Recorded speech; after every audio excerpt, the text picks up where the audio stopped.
and that was Bucheron. So Bucheron is in Minneapolis. They are a French-American concept, and they have a new movement that they're working with that came from Paris, supposedly, called Bistronomy, right? Bistro, gastronomy, bistronomy, really unique food. So let's talk about the hospitality. So I got excited because the owner of Bucheron is a James Beard nominated chef, and he's actually has a lot of accolades, some good accolades. So I was excited to see his food. What I was really excited about was his wife. His wife actually is a hospitality expert. She's been in charge of a lot of great restaurants and in charge of the front of the house operations. So you had this power couple, in my opinion, right? You have the husband who's doing the food, and then the wife who's doing the hospitality, but they're both highly talented and skilled in their fields, right? You don't usually get that marriage. Like a lot of restaurants we work with, there's always someone missing either in the back of the house or the front of the house, right? Or there's just a gap, right? Like someone's kind of good at front of the house, but they're really good at back of the house. So they're really good at front of the house, but they're not that good. It's like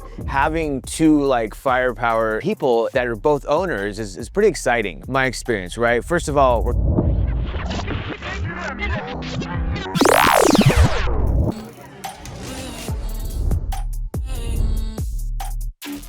very hammer friendly. Ham and melon, that's what's been in like. All right, so I'm big on non-alcoholic cocktails. I don't drink, and I like to enjoy non-alcoholic cocktails. Most restaurants fail on this part. They do not include non-alcoholic drinks on their menu, or they have very, very weak ones. There's not a lot of thought put into it. It's usually three different versions. They're usually on the sweeter side. What I really like about this place, they have the seedlip spritz, which is like a French 75. And it's very tart, but it has a lot of good flavor. There's a lot of thought that's been put into this. Even they make their own syrups in-house just for their non-alcoholic cocktails, and you can taste it. It has a lot of flavor, and I absolutely love this drink. One of my favorite non-alcoholic cocktails I've actually ever had, and I'm pretty picky with these. I can have probably about 3 of these and be happy. But they have phony Negroni on here. They have even like kombucha, all that good stuff. A lot of good options. We're here with the compressed watermelon, some fennel prawns, and rhubarb salt, and then the ham and melon. So this is a Kingfish Crudo. It has compressed watermelon, which means they actually can add flavor into the watermelon, and it has a really nice rhubarb salt, which is pretty unique. It has some microgreens on top of it, some oils. I'm really interested to see what it's like to have watermelon with Crudo. It's definitely unique. All right, so this is their ham and melon. This has won a bunch of awards, been a bunch of papers. This is like what all the hype is. It is a really cool concept. It's a salad, ham, figs, obviously the melon, and then it has the sauce on top with a little bit of, it looks like a little bit of, I don't even know what the hell that is. Some sort of crunch on top. And microgreens. But it does look interesting. Did you remember what you said the sauce was? No, I don't. Try it. It's really good. You can tell the ham is high quality. That's what makes a difference. I don't know what that sauce is, but it's really good. So this is Pomhelmo, fermented botanical beverage. Ingredients are Scooby, organic sugar, green tea, red bitter botanical blend. That's really interesting. I think this is supposed to be like a replacement alcohol drink. So if you don't drink, this is supposed to still give you a euphoria. It's good. She's right, it's really light. It's like a light kombucha. Right up my alley. It's just tart, not too sweet. So this is their pappardelle rabbit ragu. This is crazy because this is curry pasta. So it sounds weird, right? But it's really the spice. They don't actually put curry sauce in it, it's a spice. So they add a spice to it. Obviously they use the rabbit. They have microgreens on top, and then the Parmesan. Let's see what these curry pasta noodles are all about. She's right, it has like a little hint. It's just like on the back end. It's not like curry in your face, but damn, it's good. I would definitely recommend this. You can tell the pasta's made in-house. Like you can tell. So this is the grilled chicken. Has like a succotash underneath it. I'm really interested in this Fresno sauce. Demi-glaze, they call it. It's a wild chicken. But it's good. Lion's mane, corn puree. Lion's mane is a mushroom. It's actually super good for cognitive function, which is really interesting to see it just like as a main dish. The presentation's very interesting. The cream corn is what I'm seriously interested in. And the blueberry, you see the blueberry? Such a crazy combo. Dude, that's fantastic. I like the protein. I'm a protein person, but this is bomb, dude. All right, so this is a sweet corn cake with grilled peaches and then corn ice cream, which I'm actually just really curious about this corn ice cream. Tastes like corn puffs, works all the way around. Cookies and cream, mascarpone, has a vanilla custard on the bottom, and actual macaroons, chocolate macaroons they make, and then they put a dust on top. I tried my best. Tastes like a really gangster ice cream sandwich.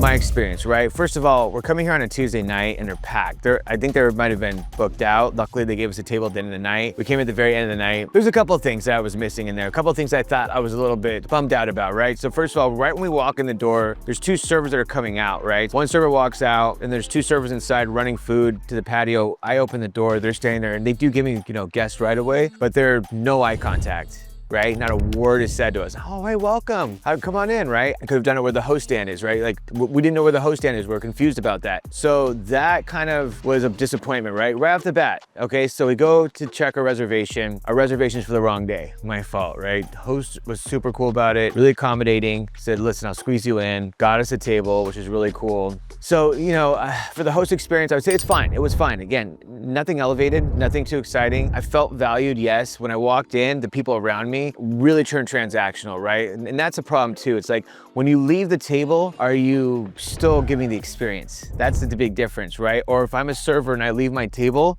all of a sudden do the other guests get part of my experience? Am I contributing to the experience to the whole entire restaurant or just to my table, right? And you'll see that a lot. A server serving a table and they walk away. Now they're walking by guests, no eye contact, no nothing, or maybe it's a really generic nod, or they're at the bar and they're kind of talking and they're letting their guard down. They're maybe talking about something that's personal, right? Like what they did last night. Oh, did you see Jessica did this? And oh my God, I don't like that new drink or whatever. They start kind of like talking. They start showing behind the curtain. People don't like that, right? So you see it and you're like, oh, I'm seeing behind the curtain. I don't like that.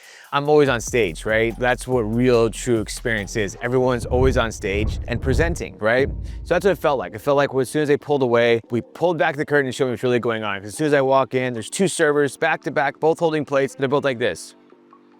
You could tell they're kind of like, can you go so I can go kind of thing. So that was a little disappointing. Got to the front, 2 or 3 people walked by us as we're standing there waiting. Didn't say anything. Finally, a server walks up. You could tell he's trying to be helpful. Didn't know where to find our name. Host comes up, gets us seated. Great. Server comes up and she's very friendly, right? Very nice. Asks what she wants to drink.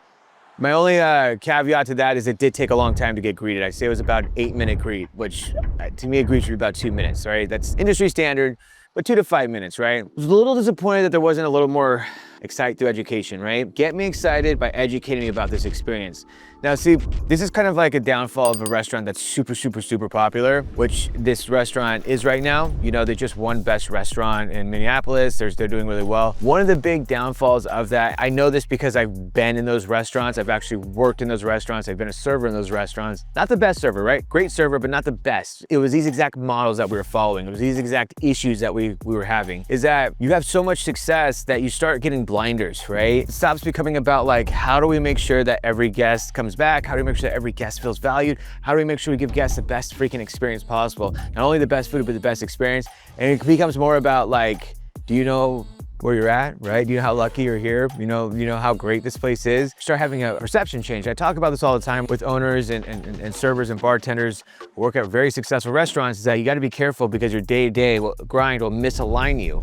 Because you come in, you're focused, you have a mission, goal, you're all about it, but day-to-day grinds will slowly misalign you, right? Because you're just doing the same things over and over again, right? And all of a sudden, things start changing in your head and you have to realign yourself, because if you don't, you start forgetting, right? And so that's why it's really important to stay aligned. And I think that's kind of what this restaurant's suffering from a little bit. Again, nothing bad, right? Restaurants we work with, they're always going from good to great. So there's nothing bad. Nothing bad's happening here. There's no negative, like I wasn't like, this is a bad experience or I was mistreated. But again, we're talking about good to great, right? We're talking about, this is what with a 30% rule, we're rating restaurants. The highest point you can get is if you're a great freaking restaurant, right? If you are nailing it with the hospitality, if you can really, really show the guests that you freaking care and that you're all about it, right? If you can truly make a connection with me and show me that you care, that's what it's all about. If you can educate and excite me, if you can do all the steps, that's what I'm talking about. So nothing wrong here. Maybe the average person might not notice right off the bat, right? It'd be a subconscious thing.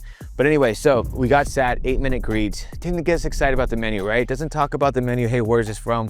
What do we do? Anything like that. It was more of just a, are you guys ready to order? Right? You guys ready for something to drink?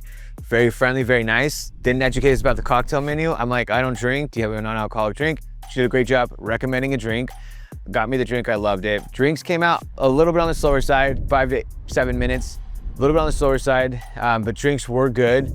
Presentation was good, garnishes were okay, but drinks were good. Now, as we get to the food menu, we let her take the lead. I said, you know, make some recommendations. She did, and we took them. Courses out perfectly. Food came out very, very timely, and food was good.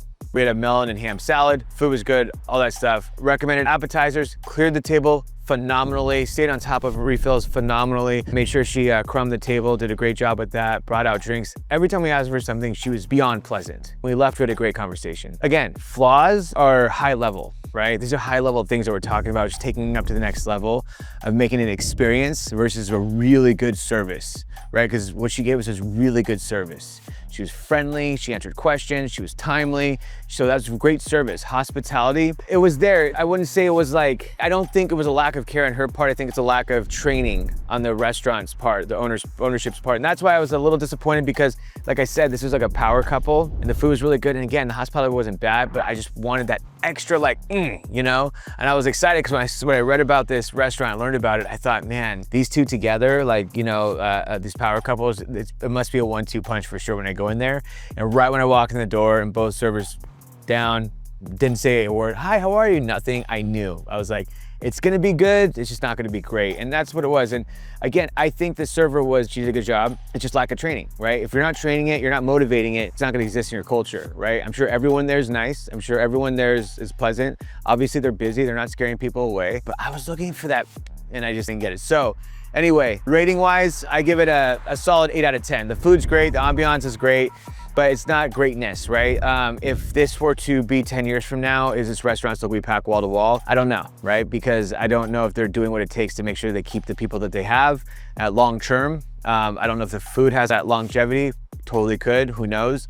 But that's what I look for, right? Could this restaurant last for 10 years based off of what it does right now as hospitality? Because that's what I look for with restaurants that are busy and hot. And because I've seen a million of them, we're from Orange County, Southern California, LA, I see them all the time. I've worked in them all the time. I've worked by them. I know people that work in them. I see the trend. The trend is always the same, right? You start off red hot, you know, we just talked to a restaurant who had a 5-year honeymoon phase. Now they're in year 8 and they're like, whoa, these last 3 years, like just nonstop. And they're like, what do? We haven't done anything different because your hospitality wasn't there, right? You were surviving off honeymoon phase energy and that was bringing you a lot of business, and success hides flaws. And so when those flaws get revealed, all of a sudden you're like, well, underneath all these flaws is a culture that I've built that's really hard to change now. And I'm focusing on the wrong things. 8 out of 10, I think it's a great place. If you're in the area, definitely try it, worth a try and worth a taste. And yeah, I'll see you on the next one.